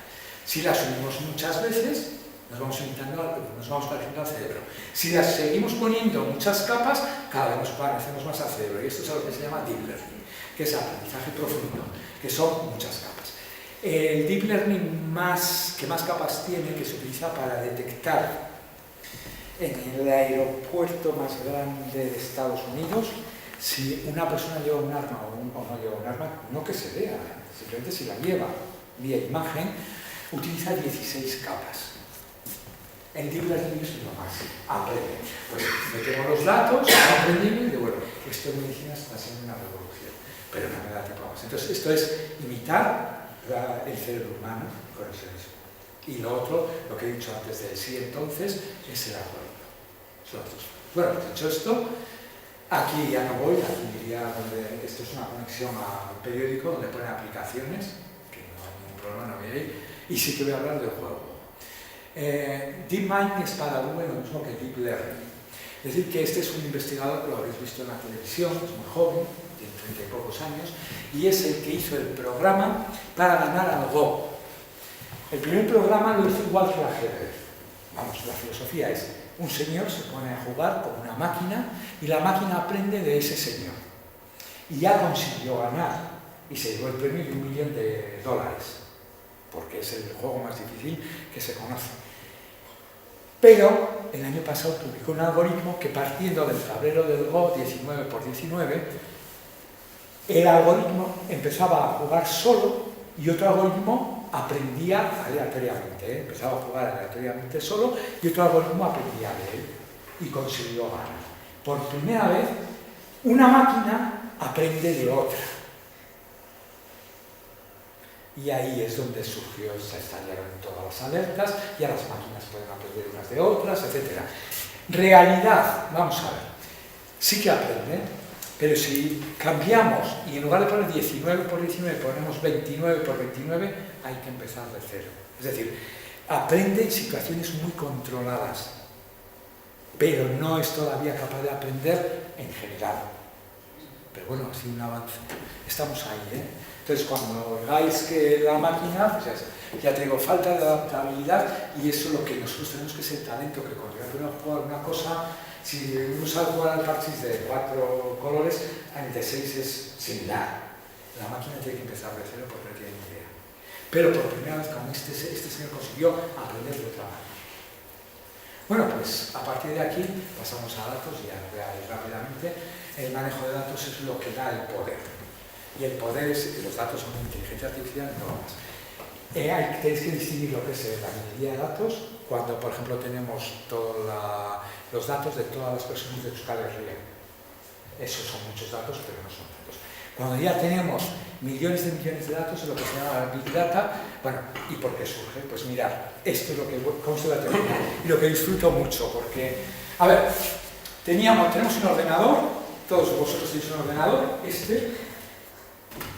y decís, me voy a hacer un programa para ayudarle a mi padre que trabaja lo que hizo Gauss de la óptica, que trabajaba, su padre creo que era el que trabajaba en la jardinería del rey francés, y le hizo la primera máquina de sumar en el restado para llevar la contabilidad a su padre. Yo me voy a hacer aquí un programa para llevar la contabilidad de la empresa de mi padre. Supongamos que mi padre tiene una librería, libros que entran, libros que se venden, precio de cada libro, tú le haces, pero el programa lo tenéis aquí, ¿no? Y una vez que habéis hecho el programa, metéis los datos y os sale. Pues he vendido este libro 10 veces y he ganado esto. ¿Qué ocurría? Bueno, pues esta era la situación habitual hasta el año 2003, que cada vez tenía más información. Es como si mi librería fuese aumentando, y mi ordenador sigue siendo el mismo. Y parece que la memoria se está limitando. Entonces, la primera idea fue la de dividir y decir, no, voy a dividir la información en lo que se llama computación distribuida y voy a coger 10 ordenadores. Cada ordenador me da un resultado y yo tendré que agregar ese resultado para saber el resultado final. Y de ahí surge la herramienta nueva de matemáticas que son las funciones de agregación. Es como una teoría nueva. La carrera de ciencia de datos hay 3 asignaturas de funciones de agregación que nacieron en los años 80. O sea, es un paso más allá de la estadística, ¿eh? Bueno, pues dicho esto, pues se trataba de hacer eso. Y así estamos hasta el año 2003. Ahí nace Big Data, luego lo diré, pero la realidad es la siguiente. Mirad, este era el problema que tenía Google. El buscador de Google un día se encontró con que tenía 1 terabyte de información, muchísimo. En el año 2000, más o menos, eso era la bomba de gente que se metía a Google y hacía cosas. Y quería utilizar esa información. Entonces dijo, bueno, pues con mi mejor ordenador, que es este, voy a procesar esa información para saber realmente la gente que maneja Google, que busca, hacia dónde va, etc. Y tardó 46 días. Dijo, bueno, claro, esto es materialmente imposible. Solución, computación distribuida. En lugar de tener un ordenador de estas características, pongo mío en cadena y ya está. Bueno, y tardó 66 minutos. Bueno, eso en una empresa, más o menos. El problema era que el día siguiente tenía 100 veces más información, porque a partir del año 2012, en el 2013 se generó tanta información como toda la información que tenía la humanidad hasta el año 2012. En un año se duplicó. Pues no sirve el método. Entonces dijo, ¿qué estamos haciendo mal? Pues lo que estamos haciendo mal es la programación. Siento deciros que toda la programación que se está dando sirve para cantidades pequeñas de datos. La idea es esta. Yo voy a coger todos los ordenadores de Navarra, más aún. Voy a coger todos los ordenadores también del País Vasco, más aún, todos los de La Rioja, que estén conectados a Internet. Y en este ordenador yo no voy a meter un solo programa, voy a meter datos. Pero yo voy a meter mis datos, por ejemplo, volumen de esa mesa. Y yo voy a poner volumen como una V. Pero probablemente uno de vosotros dice volumen de esto, y meto volumen con la variable volumen, volumen. Y otro mete VO. Cada uno representa la información como le da la gana. Entonces es mucha información muy variable, cada uno lo hace como quiere. Entonces yo tengo todos los ordenadores de La Rioja, País Vasco, Navarra, conectados vía Internet. Y no tengo ningún programa en los ordenadores. Ahora lo que hago es, desde uno de ellos, lanzo el programa a todos. La programación, o sea, el programa va a los datos. ¿Lo habéis visto en películas de ciencia ficción? Cómo se conectan todos los ordenadores de una ciudad y lanzas el programa. Bueno, pues eso es el Big Data. ¿Cuál es la diferencia? Yo os mando a hacer un programa que diga, hacedme la multiplicación de 5 por 8. Y todos sabéis que es repetir 5 veces una suma 8 más 8 más 8 más 8, ¿no? Eso es repetir. Pero claro, si yo tengo todos los ordenadores de Navarra conectados, yo no puedo hacer iteraciones. O sea, el mientras, el para, el repetir, todo eso que utilizáis en programación, probablemente si habéis hecho algo, no sirve de nada. La metodología de la programación ha cambiado y eso es lo que es el Big Data. Hay una filosofía nueva para programar que ya no la puede hacer cualquiera, la tiene que hacer gente muy especialista. Informáticos, ingenieros en ciencia de datos, gente muy preparada. Entonces te encuentras con que la Volkswagen tiene que contratar a gente muy especializada. Es lo que más nos oprime. No os podéis imaginar, ¿eh?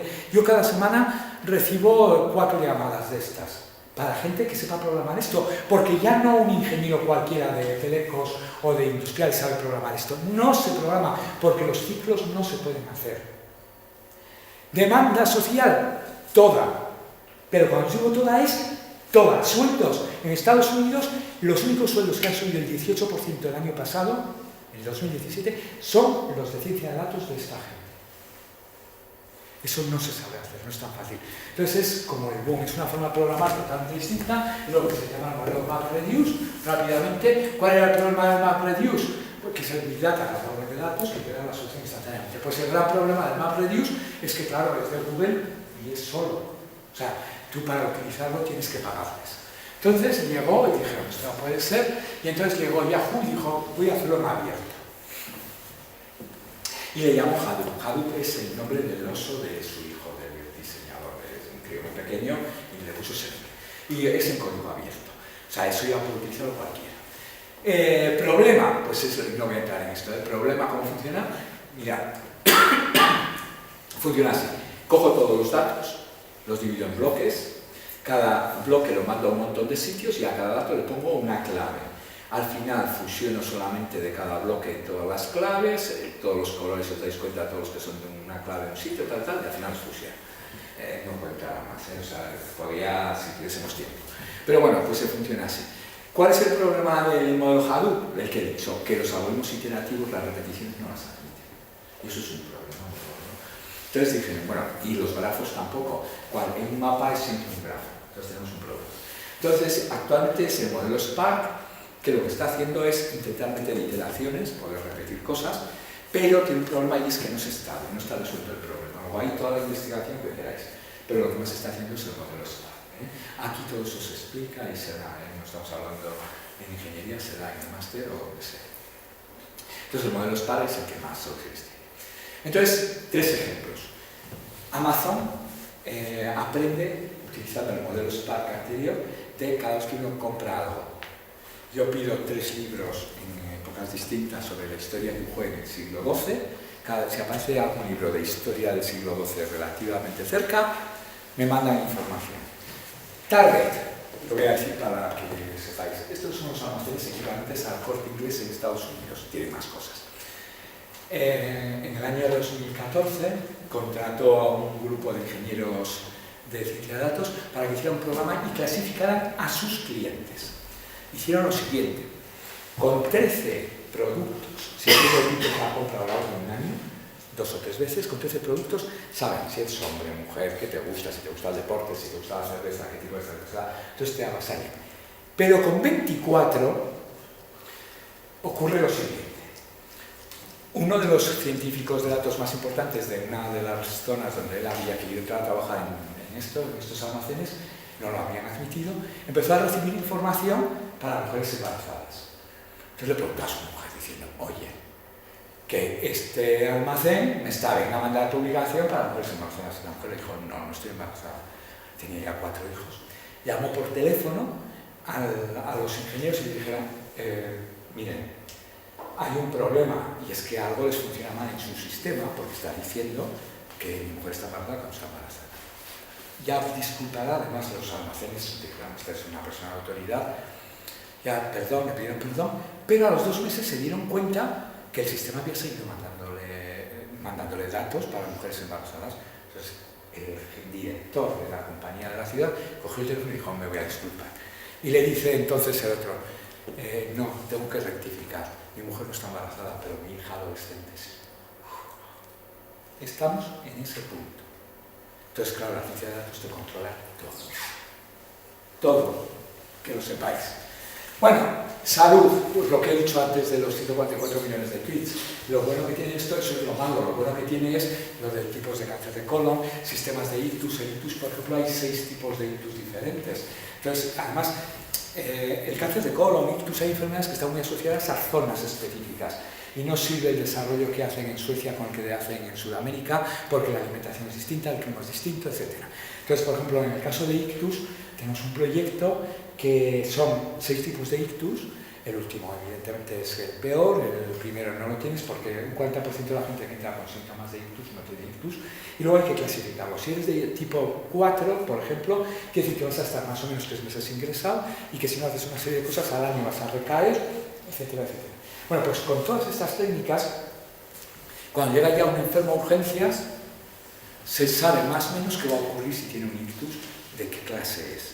Todo eso es lo que se está haciendo. Entonces, en medicina está mucho, en farmacia, todo, en simulación. Otra de las cosas importantes de esto, que no me da tiempo a hablar, son la simulación de cosas. Simulación de enfermedades, de plagas, todas las películas de ciencia ficción son esas. Bueno, pues, por ejemplo, una cosa, porque a todos nos ha ocurrido, que a mí me parece la bomba, y estamos trabajando en ello, porque me empeño. Si alguien tiene algún familiar con audífonos, que va perdiendo oído, es un problema, porque además se evoluciona de una forma diferente, el sonido son ondas longitudinales, que es decir, que van chocando las partículas, no son como la luz, etc. Bueno, pues con Deep Learning, con la cosa de neuronas y demás, se ha generado un audífono que es la bomba, porque llega a una sala y aprende, por ejemplo, está aquí y aprende de cómo hablo yo, el audífono. Y claro, digamos que mejora por 5 la audición del paciente. Lo pongo porque es un caso muy curioso. Otra cosa que me he puesto, porque antes se dudó, la impresora 3D. La impresora 3D es de inteligencia artificial y está quitando el trabajo a casi todo el mundo. A ver, protésicos. Nadie hará las cosas mejor que una impresora 3D. Nadie. Entonces los protésicos tienen un auténtico problema. Si vais a la biblioteca, pero en muchos sitios habéis visto esas bolas que sujetan los techos, son unas bolas con unas barras. Eso lo hacía una empresa de Guipúzcoa. Y entonces, ¿qué ocurría? Que tenía contratado a un montón de gente para hacer las bolas. Bueno, pues ahora esas bolas son de acero, se hacen con impresoras 3D. El problema es que todavía se hacen con polvo de acero, eso no es muy estable. Pero bueno, pero ya donde había antes 200 obreros haciendo bolas, ahora hay 14 impresoras 3D. No hay. O sea, que os digo para que lo sepáis. Entonces, ese tipo de eso es inteligencia artificial también.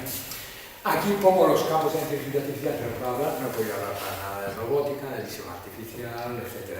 Pero deciros que todo son robots, cámaras artificiales y todo lo que he dicho, todo eso es inteligencia artificial, genéticos, redes neuronales, sistemas expertos, admite todo esto, ya os digo, robótica, reconocimiento de patrones, podemos hablar mucho. Problema, debemos seguir, pues hay gente que dice que la inteligencia artificial, por ejemplo los drones, un dron todavía no toma decisiones que nos venden a nosotros, el ejército americano sí. Es capaz de distinguir entre fuego amigo y fuego enemigo, no se sabe. Entonces hay una serie de gente que dice que debemos parar ciertas partes de la inteligencia artificial, pero claro, la parte que se dedica a la energía nuclear, la parte que se dedica a salud y a beneficio de la gente, no, pero otras sí. Entonces, por ejemplo, el trabajo y los robots dan lugar a que van a quitar muchos costos de trabajo. Yo digo que sí, pero eso pasó con la revolución industrial. Tendremos que adaptarnos. Entonces, ¿cómo se va a adaptar? Con una gran formación. O sea, hay que tener talento para saber adaptarte a distintas situaciones. Y eso hay que saber de todo. Una gran formación no quiere decir que uno tenga 5 carreras universitarias. Quiere decir que sea puede ser perfectamente de FP con grandes habilidades para ciertas cosas. ¿Está claro? O sea, que no perdamos un poco la idea. Control, bueno, el problema es que con los datos nos controlan totalmente. Entonces yo no quiero que controlen mi vida. A mí el ponerme el aparatico que he dicho de Google en el coche y que me digan, se te va a romper tanto, pero claro, luego me sacan todos los recorridos que he hecho en el último año, saben perfectamente dónde he estado, con quién he estado. Saben que me gusta esto, entonces si saben que me gusta este tipo de cosas me llevan a esas tiendas y que luego llegue y que me digan, sí, pero el seguro del coche va a ser de 50 euros, pero claro, corro otras amenazas. Entonces, a mí es lo que yo me niego. El control que vamos a hacer con la inteligencia artificial es increíble. Hay un manifiesto de 70 científicos, empezó por Stephen Hawking, también por el director de Google, diciendo que hay que legislar muy bien y hay que prohibir su aplicación en ciertas cosas, en el tratamiento de datos y en guerra y demás. Ventajas, pues hombre, la salud y demás.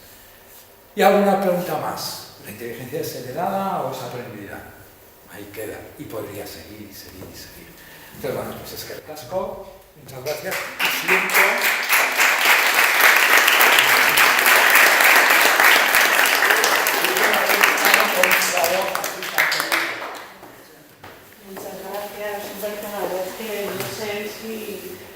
Supongo que esto se irá desarrollando, pero no creo que nunca una máquina tendrá la pasión que tiene esto. Nos hemos pasado totalmente de tiempo, pero una pregunta... No, si tenéis prisa, nadie puede contestar los que queráis. Ya mi garganta estará otra semana más. Pero bueno, si hay alguna pregunta... ¿Tú crees que mirando al futuro va a tener más partes positivas o más negativas? Yo estoy totalmente convencido que va a ser totalmente positivo. A ver, siempre y cuando se haga una legislación muy buena. O sea, en todas estas cosas está la parte científica, que es en la que estoy yo y en la que nos movemos, y después hay una parte que es la parte social, que va desde sociólogos, abogados, legisladores, políticos, que son los que tienen que coger ahora la revancha. Tienen que actuar ahora. ¿Cuál es el problema? Si un político no mirase a tan corto tiempo y sobre todo no mirase intereses económicos negativos, estaría todo resuelto. Hay que hacer una legislación muy buena y hay que impedir ciertas cosas. Y siempre llegan tarde. O sea, a mí me parece que no es justo, y te digo por qué lo está pasando. Tú ahora vas a Madrid o a Pamplona y te están grabando absolutamente todo. Y no tienen por qué grabar, ¿me entiendes? Dices, bueno, es que yo no hago nada malo, es que me da igual. Es que una cosa es tu intimidad. Controla lo que comes, tienes el frigorífico inteligente, controla qué alimentos, lo que te falta, y te dice, ah, mira qué maravilla, me dice que tengo que comprar lechuga. Pues quédate. Entonces, yo creo que la parte positiva, que es todo lo que es industria, favorecer el trabajo para que la gente tenga otras actividades y pueda dedicarse a otras cosas, aparte de eso, cultura, cuidar a la gente mayor, etc. Salud, al final siempre habrá, pero va a haber años muy complicados. Y también quiero decir una cosa que no lo he dicho. En el año 2007, hace 10 años prácticamente, se hizo una lista de las 30 empresas más importantes del mundo. Salvo el tercer puesto, todas eran de automoción, petróleo, etc. En el año 2017 se hizo la misma lista. Las 11 primeras todas eran de datos. Facebook, Google, etc. ¿Y qué te vende una empresa de esas? Sí, el modelito ese del coche. ¿A cambio de qué? De que salen todas las vueltas. Entonces yo creo que si se legisla bien, no hay ningún problema. Que las aplicaciones a la medicina, a la industria, a la vida social son buenísimas, pero que hay mucho peligro. Tanto que hay autores, y alguien de la prensa americana, que dice que es mucho más peligroso esto que la energía nuclear. Así, claro, ¿eh? Yo soy optimista, ¿eh? Yo en mi vida siempre he sido muy optimista en estas cosas, pero quiero decir que tenéis que tener claro. Y desde luego quiero deciros, hagáis lo que hagáis, estudiéis lo que estudiéis, qué tal, estas herramientas tenéis que conocerlas, como sea. Podéis utilizar el tweet, todo lo que queráis, podéis utilizar internet, todo lo que queráis, pero cuidado, cuidado, cuidado, cuidado. Todo lo que se cuelga en internet permanece. Es muy difícil borrar. El histórico está ahí. Yo tengo mis años, a mí ya me da igual, pero a vosotros no. Entonces, cuidado porque todo eso es información que estáis dando a gente que no sabéis cómo lo va a utilizar. Por ejemplo, yo cuelgo en internet continuamente fotos de que me voy todos los sábados de juerga. Y además, ¿a qué sitios voy de juerga? Bueno, pues hay alguien que está aprendiendo cuáles son tus gustos. Y te puede decir, no, sin hacer nada malo, ¿eh? O sea, que usted no tiene nada malo. Cuidado con el manejo de las redes sociales, con el manejo de internet, mucho cuidado. Y no hay que saber nada especial, hay que ser coherente, decir, esto no lo puedo poner. O sea, que no es tampoco el hecho de decir, no, voy a llevarme cuidado con esto. Porque además es que serán cosas muy serias. Pero yo creo, volviendo a la pregunta, que lo positivo nos va a merecer la pena. Y sí que vamos a pasar por años nuevos. Para encontrar trabajo esto es buenísimo. Mis alumnos, sabéis, en cuarto están todo ya, cuando empiezan con prácticas, si queremos que hacer una especialidad, yo necesito gente que venga a estudiar. O sea, os animo a que vengáis a hacer todo esto. Venga, más preguntas. Estamos manejando vuestras redes sociales, no aquello que tenemos mucho en Facebook y demás. Venga. Sobre la carrera que va a salir el año que viene, digo. El curso sí, este año, 2018. Este Sí. No va a salir, este 2018-19, aquí en el País Vasco, del 19 en adelante, en Asturias también. Y será en torno a esto. Todo es en torno a esto. Entonces, pero a ver, insisto, es que no se trata de engañar a la gente. Aquí se necesita saber muchas matemáticas. Si uno no es un apasionado de las matemáticas, pero no le van no bien, pues está informática, que es lo mismo, de otra forma, o está otro tipo de ingenierías. Aquí es la mitad de matemáticas. ¿Y por qué es la mitad de matemáticas? Porque te va a venir un problema que en un 90% de los casos va a ser un problema matemático. Y siempre vas a terminar. El problema que no sea matemático va a ir a un informático. ¿Entiendes? Y lo que se está buscando en las grandes compañías IBM, bueno, tengo que decir una cosa, en Navarra es un sitio, vamos, privilegiado hasta el final. Tenemos empresas todas las empresas, desde Torres a Volkswagen, etcétera, están apostando por todo esto, ¿eh? Pero no os podéis imaginar.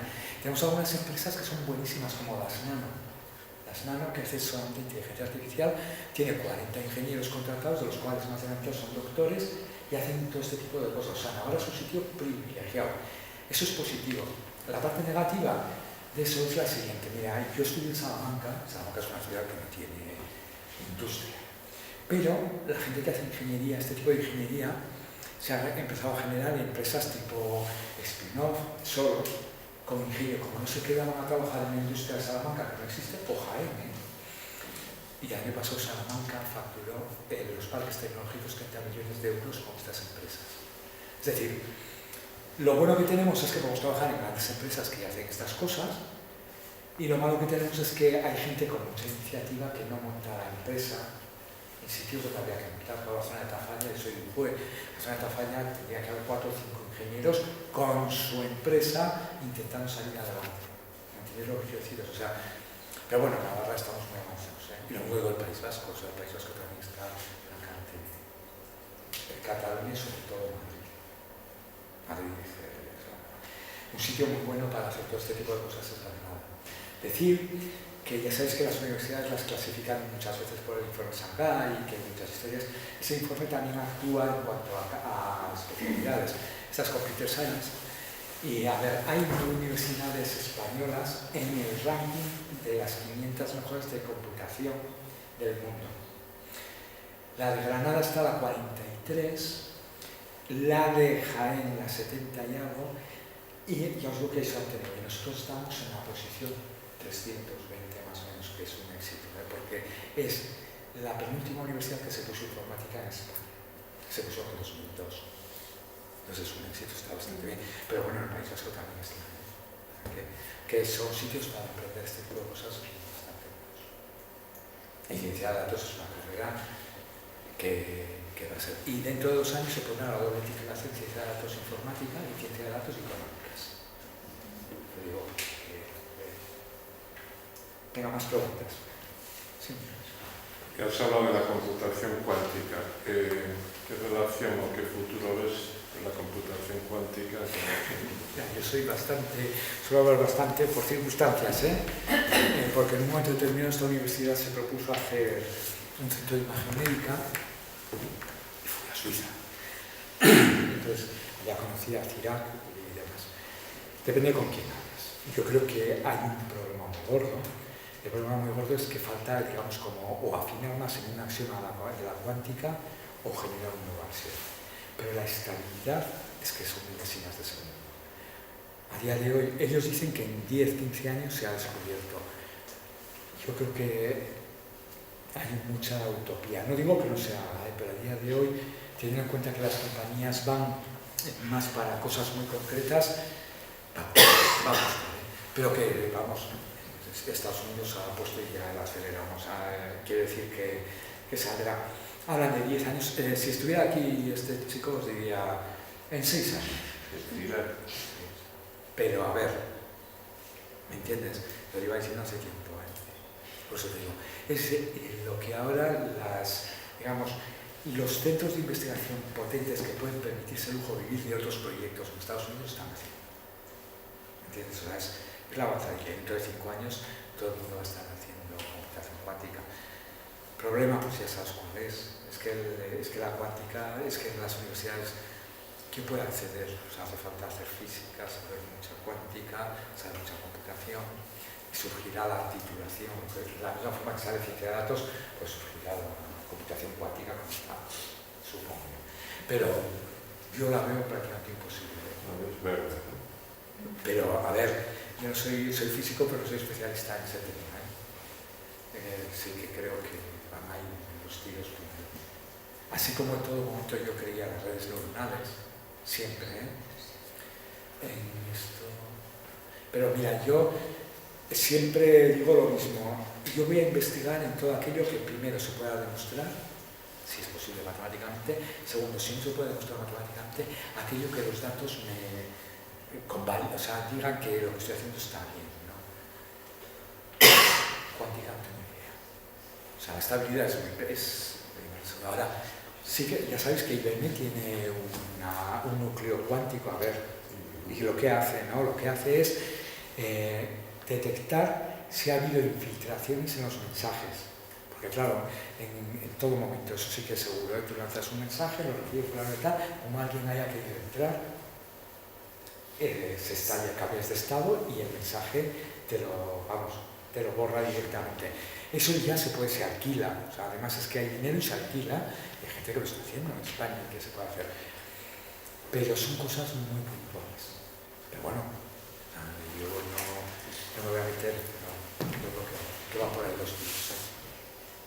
Venga, espero no haberos aburrido mucho. No, bueno, pues ya lo dejamos aquí. Vale. Vale, muy bien.